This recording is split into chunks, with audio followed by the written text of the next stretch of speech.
তেলে বেগুনে জ্বলে উঠেছে হামাস যোদ্ধারা। রক্তে রাফায় ইসরায়েলের হামলার প্রতিশোধের অনল। যুদ্ধে কোনো সাফল্য নেই ইসরায়েলি সেনাদের, ক্লান্তি ভর করছে।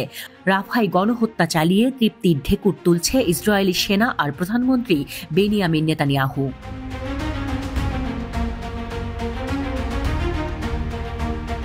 গাজা যুদ্ধে তাদের ঘোষিত লক্ষ্য অর্জনে ইসরায়েলি সেনাবাহিনীর সক্ষমতা নিয়ে স্বয়ং ইসরায়েলি যুদ্ধকালীন মন্ত্রিসভায় সন্দেহ বাড়ছে।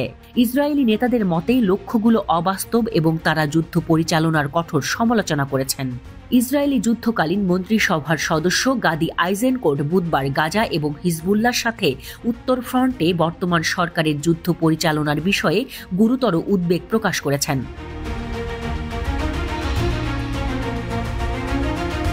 রাফাতে হামাসের কয়েকটি ব্যাটালিয়ন ভেঙে দিলে ইসরায়েলি বন্দীদের দ্রুত ফেরানো যেতে পারে, আইজেনকোট এমন ধারণাকে উড়িয়ে দিয়েছেন।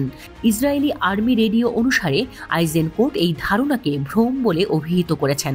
তিনি জোর দিয়েছিলেন যে অঞ্চলটিকে স্থিতিশীল করা একটি অত্যন্ত জটিল কাজ, যা 3 থেকে 5 বছরের মধ্যে সময় নিতে পারে এবং এরপর একটি নতুন কর্তৃপক্ষ প্রতিষ্ঠা করতে আরও অনেক বছর সময় লাগতে পারে।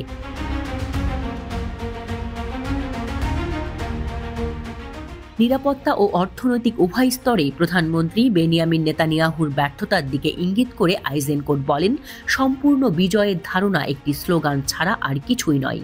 আইজেনকোট ইসরায়েলি বন্দীদের ফিরিয়ে আনার অসুবিধার কথা তুলে ধরেন। উল্লেখ করেছেন যে বন্দীদের অসংখ্য জায়গায় ছড়িয়ে ছিটিয়ে রাখা হয়েছিল, তাদের প্রচণ্ডভাবে পাহারা দেওয়া হয়েছিল এবং হামাসের সশস্ত্র কর্মীদের দ্বারা সুরক্ষিত ছিল।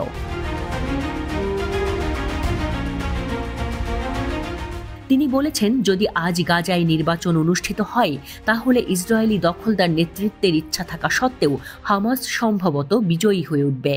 মন্ত্রিসভায় তার দলের প্রভাব হ্রাসের বিষয়ে হতাশা প্রকাশ করে আইজেনকোট সরকারের ক্ষয়প্রাপ্ত কার্যকারিতা মোকাবেলায় ইসরায়েলে আগাম নির্বাচনের আহ্বান জানান।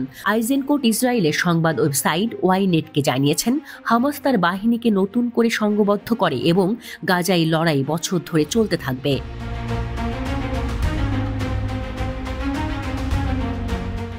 পররাষ্ট্র এবং নিরাপত্তা কমিটির একটি অধিবেশন চলাকালীন আইজেনকোট বলেন, এখন যা করা দরকার তা হল রাফাহ যুদ্ধের শেষ পর্যায়ে পৌঁছানো এবং একই সাথে একটি জিম্মি চুক্তির পথে এগিয়ে যাওয়া, যেখানে আমরা 42 দিনের জন্য বা তার দ্বিগুণ সময়ের জন্য যুদ্ধ বন্ধ করব। আইজেনকোটের মন্তব্য একটি গুরুত্বপূর্ণ সন্ধিক্ষণে আসে। ইসরায়েলি সেনাবাহিনী যুদ্ধের কোনো ঘোষিত লক্ষ্য অর্জন করতে পারেনি। মোসাদের সাবেক প্রধান ড্যানি ইয়াটম বলেছেন, গাজায় ইসরায়েলি বন্দীদের জন্য সময় ফুরিয়ে আসছে। গাজা যেভাবে আছে সেভাবেই থাকবে। ইসরায়েল ব্যর্থ হয়েছে। পুরো গাজা উপত্যকা জুড়ে লড়াই অব্যাহত রয়েছে, যেখানে ইসরায়েলি বাহিনী উল্লেখযোগ্য ক্ষতির সম্মুখীন হয়েছে।